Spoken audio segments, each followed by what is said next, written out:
Hey guys. So I hope you've been enjoying Harry Potter and the Sorcerer's Stone so far. So we're going to move on to chapter 5. This is called Diagon Alley. So we left off on chapter 4, and he fell asleep with Hagrid in the shack in the middle of the ocean after he met Hagrid. Diagon Alley. Harry woke early the next morning. Although he could tell it was daylight, he kept his eyes shut tight.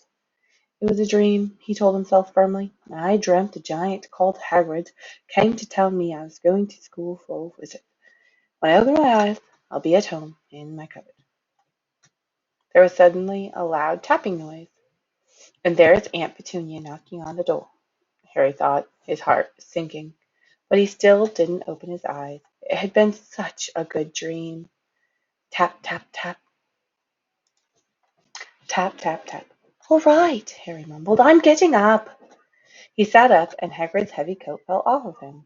The hut was full of sunlight. The storm was over. Hagrid himself was asleep on the collapsed sofa, and there was an owl rapping its claw on the window, a newspaper held in its beak.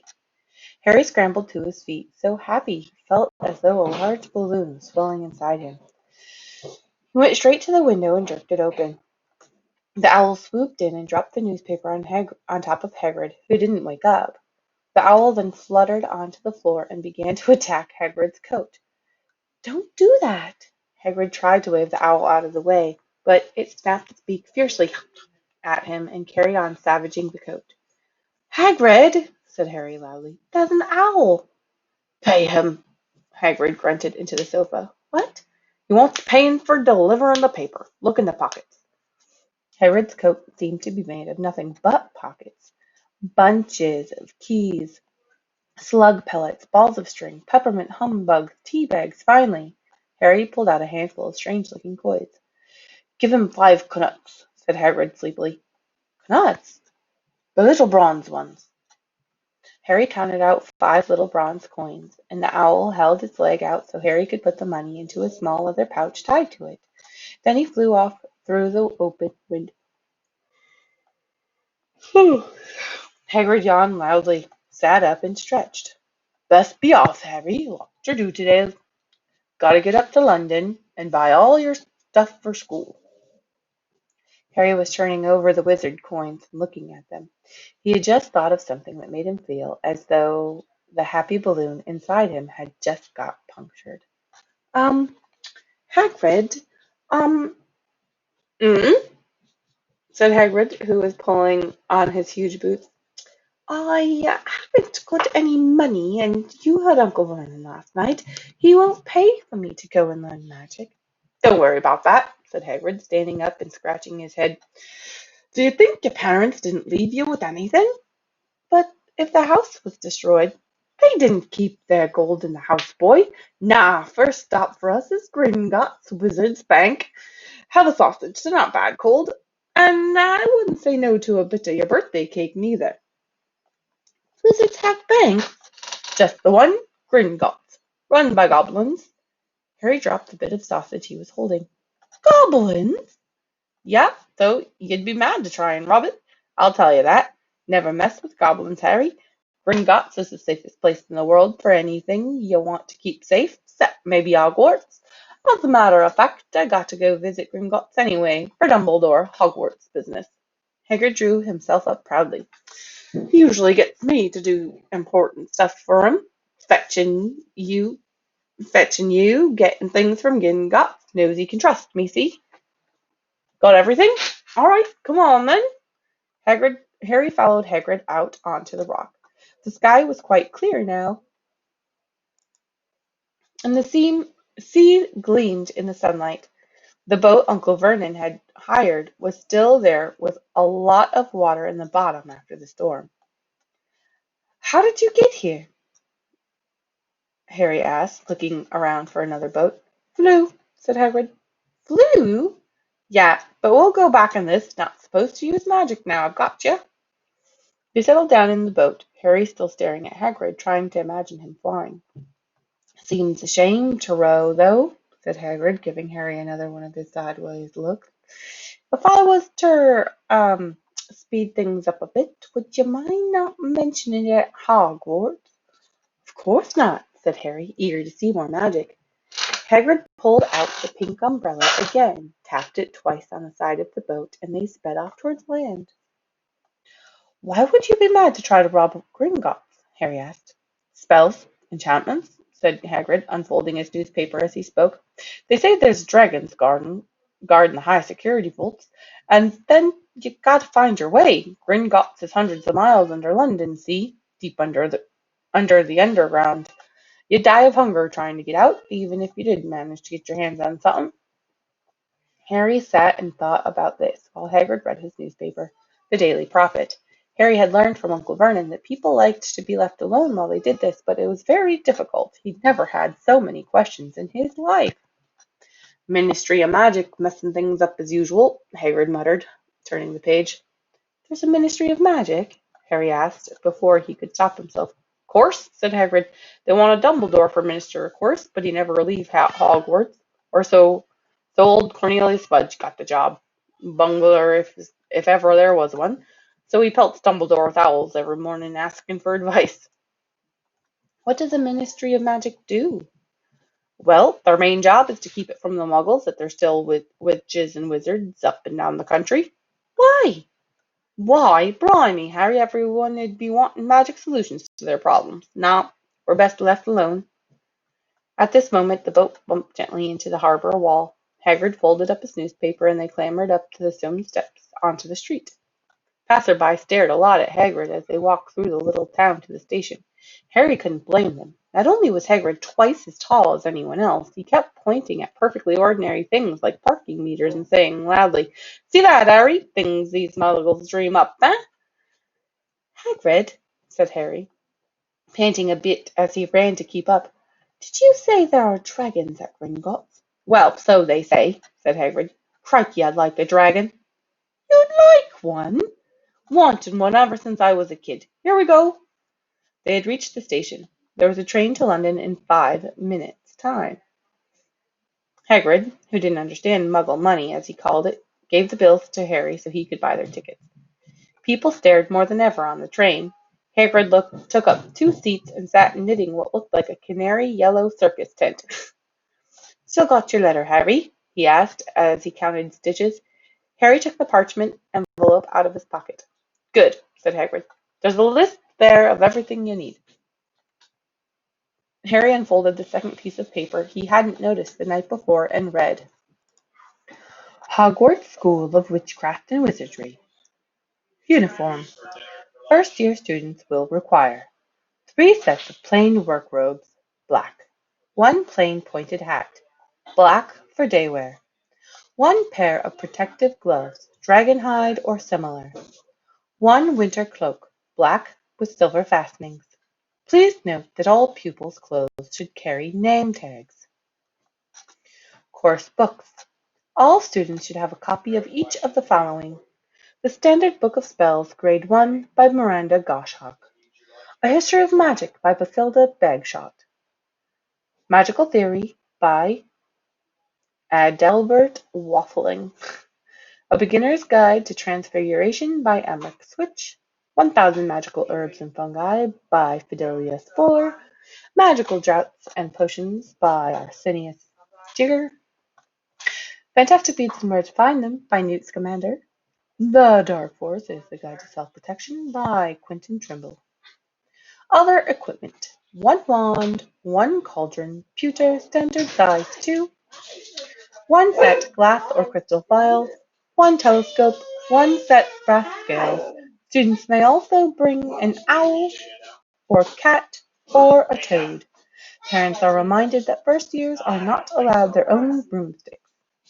We can buy all this in London, Harry wondered aloud. If you know where to go, said Hagrid. Harry had never been to London before. Although Hagrid seemed to know where he was going, he was obviously not used to getting there in an ordinary way. He got stuck in the ticket barrier on the Underground and complained loudly that the seats are too small and the trains too slow. I don't know how the Muggles manage without magic, he said as they climbed a broken-down escalator that led up to bustling road lined with shops. Hagrid was so huge that he parted the crowd easily. All Harry had to do was keep close behind him.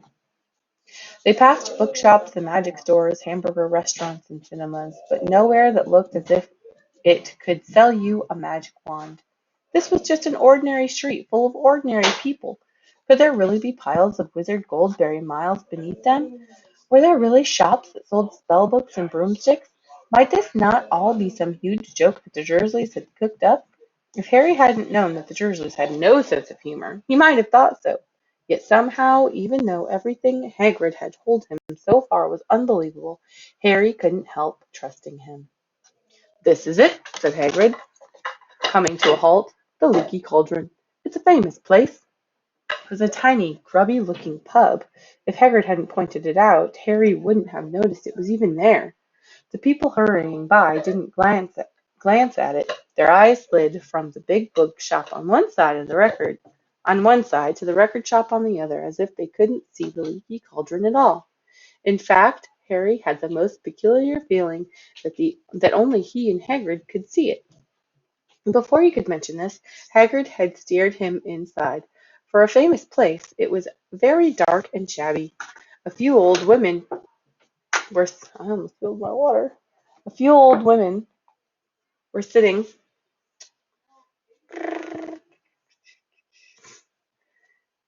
in a corner, drinking tiny glasses of sherry. One of them was smoking a long pipe. A little man in a top hat was talking to the old bartender, who was quite bald and looking like a toothless walnut. The low buzz of chatter stopped when they walked in. Everyone seemed to know Hagrid. They waved and smiled at him, and the bartender reached for a glass, saying, "The usual, Hagrid?" "Can't, Tom. I'm on Hogwarts business," said Hagrid, clapping his giant hand on Harry's shoulder and making Harry's knees buckle. "Good Lord," said the bartender, peering at Harry. Can this be?" The Leaky Cauldron had suddenly gone completely still and silent. "Bless my soul," whispered the old bartender. "Harry Potter, what an honour!" He hurried out from behind the bar, rushed towards Harry, and seized his hand, tears in his eyes. "Welcome back, Mr. Potter, welcome back." Harry didn't even know what to say. Everyone was looking at him. The old woman with the pipe was puffing on it without realizing it had gone out. Hagrid was beaming. Then there was a giant scraping of chairs, and the next moment Harry found himself shaking hands with everyone in the Leaky Cauldron. "Lord Crockford, Mr. Potter, can't believe I'm meeting you at last. So proud, Mr. Potter, I'm just so proud. Always wanted to shake your hand. I'm all flutter. Delighted, Mr. Potter. I just can't tell you. Diggle's the name. Diggle. I've seen you before," said Harry, as Diggle's top hat fell off in his excitement. "You bowed to me once in a shop." "He remembers!" cried Diggle, looking around at everyone. "Did you hear that? He remembers me!" Harry shook hands again and again. Doris Crockford kept coming back for more. A pale young man made his way forward, very nervously. One of his eyes was twitching. Professor, oh, I'm sorry. Professor Quirrell," said Hagrid. "Harry, Professor Quirrell will be one of your teachers at Hogwarts." "Potter," stammered Professor Quirrell, grasping Harry's hand, "can't tell you how pleased I am to meet you." "What sort of magic do you teach, Professor Quirrell?" "Defense against the dark arts," muttered Professor Quirrell, as though he'd rather not think about it. "Not that you need it, Potter?" He laughed nervously. "You'll be getting all your equipment, I suppose. Got to pick up a new book on vampires myself." He looked terrified at the very thought, but the others wouldn't let Professor Quirrell keep Harry to himself. It took almost 10 minutes to get away from them all. At last Hagrid managed to make himself heard over the babble. "Must get on. Lots to buy. Come on, Harry." Doris Crockford shook Harry's hand one last time, and Hagrid led them through the bar and out into the small walled courtyard, where there was nothing but a trash can and a few weeds. Hagrid grinned at Harry. "Told you, didn't I? Told you was famous. Even Professor Quirrell was trembling to meet you. Mind you, he's usually trembling." "Is he always that nervous?" "Oh, yeah, poor bloke. Brilliant mind. He was fine while he was studying out of books, but then he took a year off to get some first-hand experience. They say he met vampires in the Black Forest, and there was a nasty bit of trouble with a hag. Never been the same since. Scared of the students? Scared of his own subject? Now, where's me umbrella? Vampires, hags? Harry's head was swimming. Hagrid, meanwhile, was counting bricks on the wall above the trash can. 3 up, 2 across, he muttered. Right, stand back, Harry. He tapped the wall 3 times with the point of his umbrella. The brick he had touched quivered. It wiggled. In the middle, a small hole appeared. It grew wider and wider. A second later, they were facing an archway large enough for even Hagrid, an archway into a cobbled street that twisted out of sight. Welcome, said Hagrid, to Diagon Alley. He grinned at Harry's amazement. They stepped through the archway. Harry looked quickly over his shoulder and saw the archway shrink instantly into the solid wall.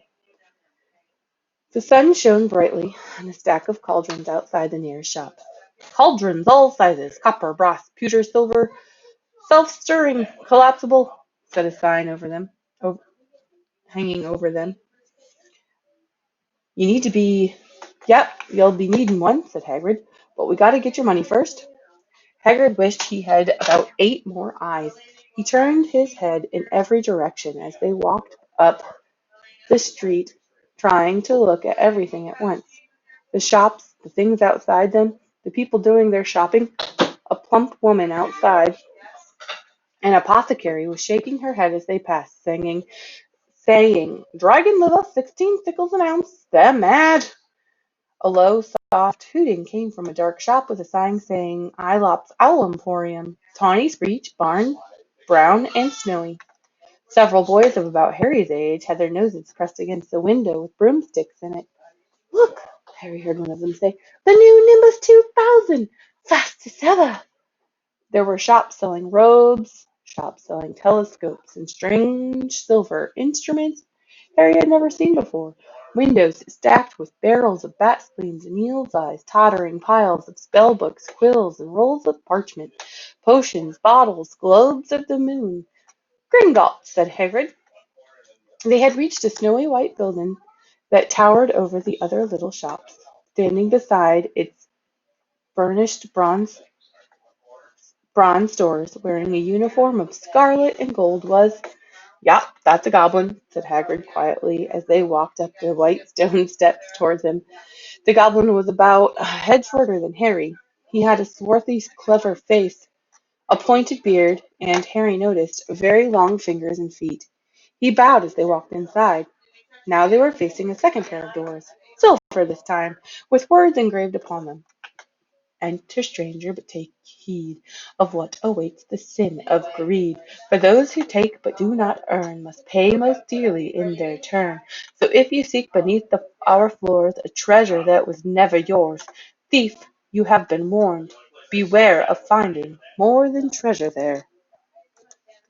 Like I said, you'd be mad to try and rob it, said Hagrid. A pair of goblins bowed them through the silver doors, and they were in a vast marble hall. About 100 more goblins were sitting on high stools behind a long counter, scribbling in large ledgers, weighing coins and brass scales, examining precious stones through eyeglasses. There were too many doors to count leading off the hall, and yet more goblins were showing people in and out of these. Hagrid and Harry made for the counter. Mornin', said Hagrid to a free goblin. We've got to take some money out of Mr. Harry Potter's safe. Have you his key, sir? Got it here somewhere, said Hagrid, and he started emptying his pockets onto the counter, scattering handfuls of moldy dog biscuits all over the goblin's book of numbers. The goblin wrinkled his nose. Harry watched the goblin on their right, weighing a pile of rubies as big as glowing coals. Got it, said Hagrid at last, holding up a tiny golden key. The goblin looked at it closely. That seems to be in order. And I've also got a letter here from Professor Dumbledore, said Hagrid importantly, throwing out his chest. It's about the you-know-what in Vault 713. The goblin read the letter carefully. Very well, he said, handing it back to Hagrid. I will someone take you down to both vaults. Griphook? Griphook was yet another goblin. Once Hagrid had crammed all the dog biscuits back inside his pocket, he and Harry followed Griphook towards one of the doors leading off the hall. "What's the you-know-what in Vault 713?" Harry asked. "Can't tell you that," said Hagrid mysteriously. "Very secret Hogwarts business. Dumbledore's trusted me more'n my job's worth to tell you that." Griphook held the door open for them. Harry, who had expected more marble, was surprised. They were in a narrow stone passageway lit with flaming torches. It sloped steeply downward, and there were little railway tracks on the floor. Griphook whistled, and a small cart came hurtling up the track towards them. They climbed in, Haggard with some difficulty, and were off. At first they hurtled through a maze of twisting passages. Harry tried to remember left, right, middle fork, right, left, but it was impossible. The rattling cart seemed to know its own way because Griphook wasn't steering. Harry's eyes stung as the cold air brushed past them, but he kept them wide open. Once he thought he saw a burst of fire at the end of a passage and twisted around to see if it was a dragon, but too late. They plunged even deeper, passing an underground lake where huge stalactites and stalagmites grew from the ceiling and floor. "I never knew," Harry called to Hagrid over the noise of the cart. "What's the difference between a stalagmite and a stalactite?" "Stalagmite's got an M in it," said Hagrid. "Don't ask me questions now. I think I'm gonna be sick." He did look very green, and when the car stopped at last beside a small door in the passage wall, Hagrid got out and had to lean against the wall to stop his knees from trembling. Griphook unlocked the door. A lot of green smoke came billowing out, and as it cleared, Harry gasped. Inside were mounds of gold coins, columns of silver, heaps of little brown nuts. "All yours," smiled Hagrid. "All Harry's?" It was incredible. The Dursleys could not have known about this, or they would have had it from him faster than blinking. How often had they complained how much Harry cost them to keep, and all the time there had been a small fortune belonging to him buried deep down under London. Hagrid helped Harry pile some of it into a bag. "The gold ones are galleons," he explained. "17 silver sickles to a galleon and 29 knuts to a sickle. It's easy enough. Right, that should be enough for a couple of terms. We'll keep the rest safe for you." He turned to Griphook. "Vault 713 now, please, and can we go more slowly?" "One speed only," said Griphook.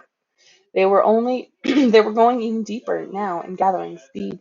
The air became colder and colder as they hurtled around tight corners. They went rattling over an underground ravine, and Harry leaned over the side to try to see what was down at the dark bottom, but Hagrid groaned and pulled him back by the scruff of his neck. Vault 713 had no keyhole. "Stand back," said Griphook importantly. He stroked the door gently with one of his long fingers, and it simply melted away. "If anyone but a Gringotts goblin tried that, they'd be sucked through the door and trapped in there," said Griphook. "How often do you check to see if anyone's inside?" Harry asked. "About once every 10 years," said Griphook with a rather nasty grin. Something really extraordinary had to be inside this top security vault. Harry was sure. He had leaned forward eagerly, expecting to see fabulous jewels at the very least, but at first he thought it was empty. Then he noticed a grubby little package wrapped up in brown paper lying on the floor. Hagrid picked it up and tucked it deep inside his coat. Harry longed to know what it was, but he knew better than to ask. "Come on back in this infernal cart and don't talk to me on the way back. It's best if I keep my mouth shut," said Hagrid. One wild cart ride later, and they stood blinking in the sunlight outside Gringotts. Harry didn't know where to run first now that he had a bag full of money. He didn't have to know how many gallons there were to a pound to know that he was holding more money than he'd had in his whole life, more money than even Dudley had ever had. "Might as well get your uniform," said Hagrid, nodding toward Madame Malkin's robes for all occasions. "Listen, Harry, would you mind if I slipped off for a pick-me-up in the leaky cauldron? I hate them Gringotts carts." He did look a little bit sick, so Harry entered Madame Malkin's shop alone, feeling nervous. Madame Malkin was a squat, smiling witch dressed in all mauve. "Hogwarts, dear," she said, when Harry started to speak. "Got the letter here, another young man being fitted up just now, in fact. Oh, got the lot here. Another young man being fitted up just now, in fact. In the back of the shop, a boy with a pale, pointed face was standing on a footstool, while a second witch pinned up his long black robes. Madame Milton stood Harry on a stool next to him, flipped the long robe over his head, and began to pin it to the right length. "Hello," said the boy. "Hogwarts, too?" "Yes," said Harry. "My father's next door buying me my books, and my mother's up the street looking for wands," said the boy. He had a bored, drawling voice. "Then I'm going to drag them off to look at racing brooms. I don't see why first years can't have their own. I think I'll bully father into getting me one, and I'll smuggle it in somehow." Harry was strongly reminded of Dudley. "Have you got your own broom?" the boy went on. "No," said Harry. "Play Quidditch at all?" "No," said Harry again, wondering what on earth Quidditch could actually be. "I do. Father says it's a crime if I'm not picked to play for my house, and I must say I agree. Know what house you'll be in yet?" "No," said Harry, feeling more stupid by the minute. "Well, no one really knows until they get there, do they? But I know I'll be in Slytherin. All our family has been. Imagine being in Hufflepuff. I think I'd leave, wouldn't you?" "Hmm," said Harry, wishing he could say something a bit more interesting. "I say, look at that man!" said the boy, suddenly nodding toward the front window. Hagrid was standing there, grinning at Harry and pointing at two large ice cream cones to show he couldn't come in. "That's Hagrid," said Harry, pleased to know something the boy didn't. "He works at Hogwarts." "Oh," said the boy, "I've heard of him. He's sort of a servant, isn't he?" "He's the gamekeeper," said Harry. He was liking the boy less and less every second. "Yes, exactly. I heard he's some sort of savage. Lives in a hut on the school grounds, and every now and then he gets drunk, tries to do magic, and ends up setting fire to his bed." "I think he's brilliant," said Harry coldly. "Do you?" said the boy, with a slight sneer. "Why is he with you? Where are your parents?" "They're dead," said Harry shortly. He didn't feel like much going into the matter with this boy. "Oh, sorry," said the other, not sounding sorry at all. "But why are they were our kind, weren't they?" "They were a witch and wizard, if that's what you mean." "I really don't think they should let the other sort in, do you? They're just not the same. They've never been brought up to know our ways. Some of them have never even heard of Hogwarts till they get their letter. Imagine! I think they should keep it in the old wizarding families. What's your surname, anyway?" But before Harry could answer, Madame Milton said, "That's you done, my dear," and Harry, not sorry for an excuse to stop talking to the boy, hopped down from the footstool. "Well, I'll see you at Hogwarts, I suppose," said the drawling boy. Harry was rather quiet as he ate the ice cream Hagrid had bought him, chocolate and raspberry with chopped nuts. "What's up?" said Hagrid. "Nothing," Harry lied. They stopped to buy parchment and quills. Harry cheered up a bit when he found a bottle of ink that changed color as he wrote, but they had left the shop. When they left the shop, he said, "Hagrid, what's Quidditch?" "Blimey, Harry, I keep forgetting how little you know, not knowing about Quidditch." "Don't make me feel worse," said Harry. He told Hagrid about the pale boy and Madame Malkin. "And he said people from Muggle families shouldn't even be allowed in." "You're not from a Muggle family, if he'd known who you were. He's grown up knowing your name if his parents are wizards and folk. You saw what everyone in the Leaky Cauldron was like when they saw you. Anyway, what does he know about it? Some of the best I ever saw were the only ones with magic in 'em in a long line of Muggles. Look at your mom. Look at what she had for a sister." "So what is Quidditch?" "It's our sport, wizard sport. It's like soccer in the Muggle world. Everyone follows Quidditch, played up in the air on brooms, and there are four balls, sort of hard to explain the rules." "And what are Slytherin and Hufflepuff?" "Schoolhouses. There's four. Everyone says Hufflepuff are a lot of duffers, but—" "I bet I'm in Hufflepuff," said Harry gloomily. "Better Hufflepuff than Slytherin," said Hagrid darkly. "There's not a single witch or wizard who went bad who wasn't in Slytherin. You know who was one." "Well, sorry, you know who was at Hogwarts." "Years and years ago," said Hagrid. They bought Harry's school books in a shop called Flourish and Blotts, where the shelves were stacked to the ceiling with books as large as paving stones, bound in leather, books the size of postage stamps and covers of silk, books full of peculiar symbols, and a few books with nothing in them at all. Even Dudley, who never had read anything, would have been wild to get his hands on some of these. Hagrid almost had to drag Harry away from curses and counter curses, bewitch your friends and befuddle your enemies with the latest revenges. hair loss, jelly legs, tongue tying, and much, much more by Professor Vindictus Verdian. I was trying to find out how to curse Dudley. I'm not saying that's not a good idea, but you're not to use magic in the Muggle world except in very special circumstances, said Hagrid. And anyway, you couldn't work any of them curses yet. You'll need a lot more studying before you get to that level. Hagrid wouldn't let Harry buy a solid gold cauldron either. It says pewter on your list, but they got a nice set of scales for weighing potion ingredients and a collapsible brass telescope. Then they visited the apothecary, which was fascinating enough to make up for its horrible smell, a mixture of bad eggs and rotted cabbage. Barrels of slimy stuff stood on the floor. Jars of herbs, dried roots, and bright powders lined the walls. Bundles of feathers, strings of fangs, and starled claws hung from the ceiling. While Hagrid asked the man behind the counter for a supply of some basic potion ingredients for Harry, Harry himself examined silver unicorn horns at 21 gallons each, and a minuscule glittery black beetle eyes, 5 Knuts a scoop. Outside the apothecary, Hagrid checked Harry's list again. Just your one left? Oh, yeah, and I still haven't gotten your birthday present. Harry felt himself go red. You don't have to. I know I don't have to. Tell you what, I'll get you an animal. Not a toad. Toads went out of fashion years ago. You'd be laughed at. And I don't like cats. They make me sneeze. I'll get you an owl. All the kids want owls.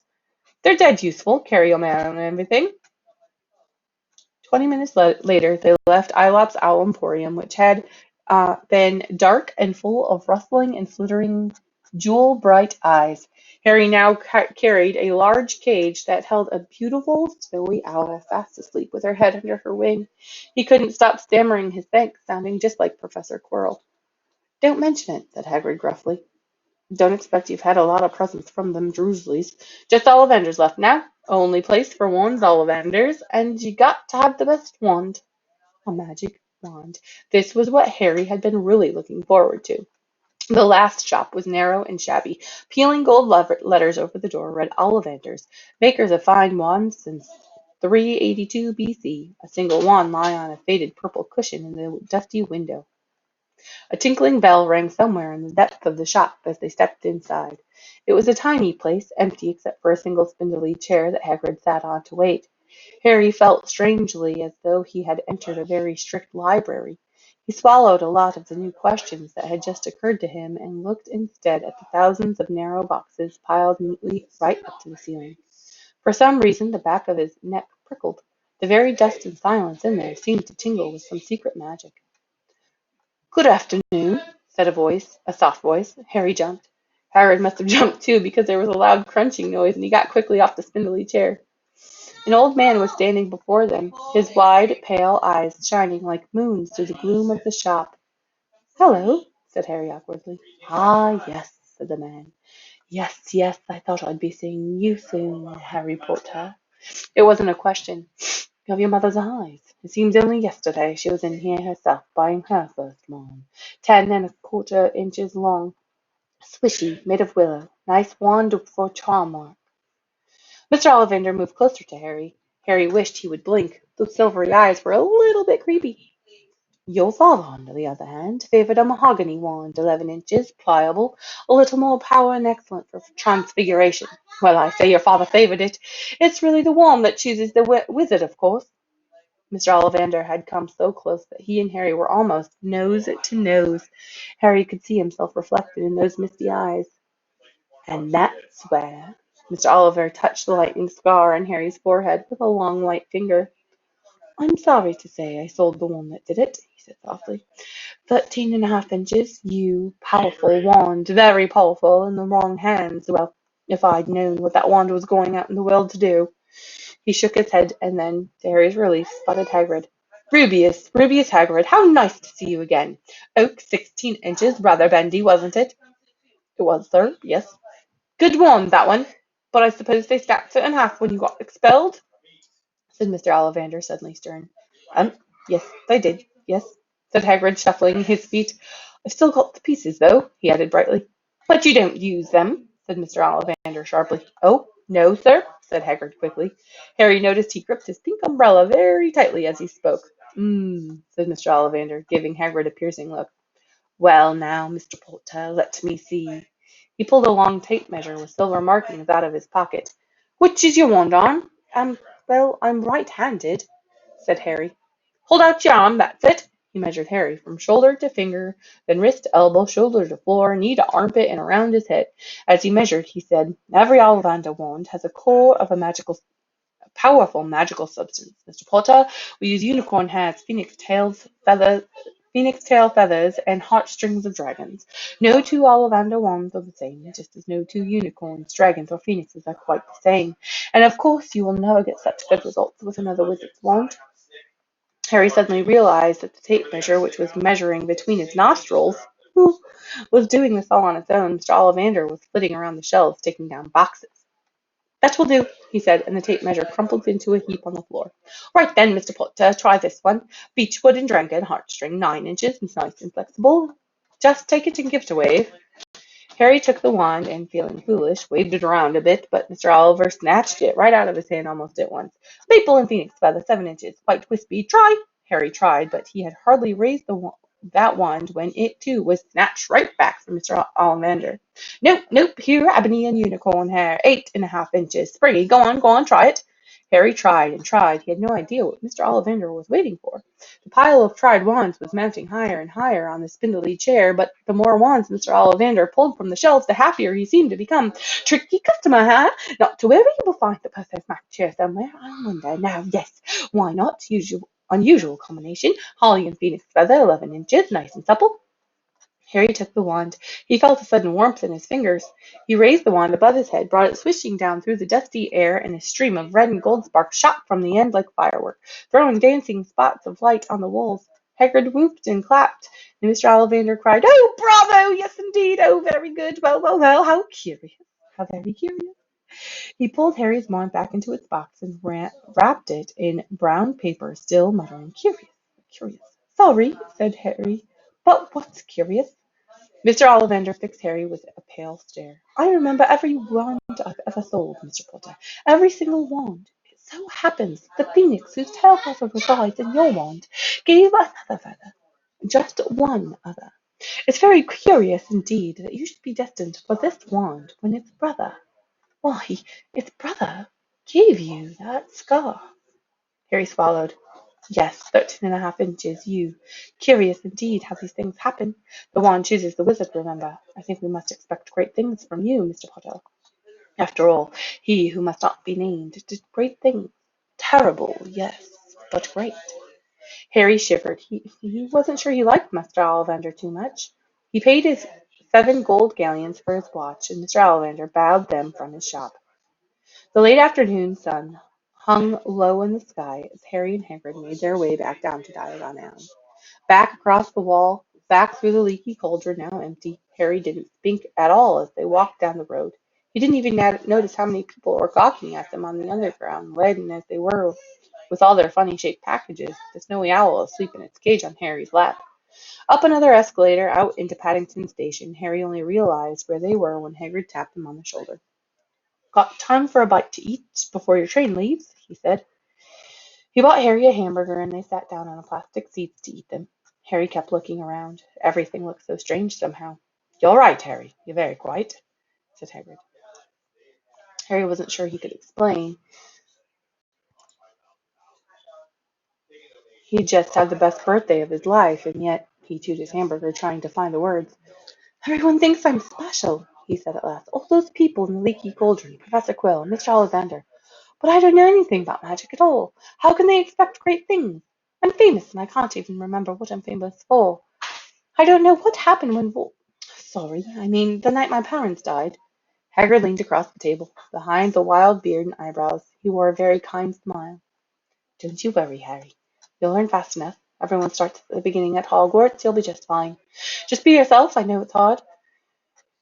You've been singled out, and that's always hard, but you'll have a great time at Hogwarts. I did. Still do, matter of fact." Hagrid helped Harry onto the train that would take him back to the Dursleys, then handed him an envelope. "Your ticket for Hogwarts," he said. "1st of September, King's Cross. It's all on your ticket. Any problems with the Dursleys, send me a letter with your owl. She'll know where to find me. See you soon, Harry." The train pulled out of the station. Harry wanted to watch Hagrid until he was out of sight. He rose in his seat and pressed his nose against the window. He blinked, and Hagrid had gone.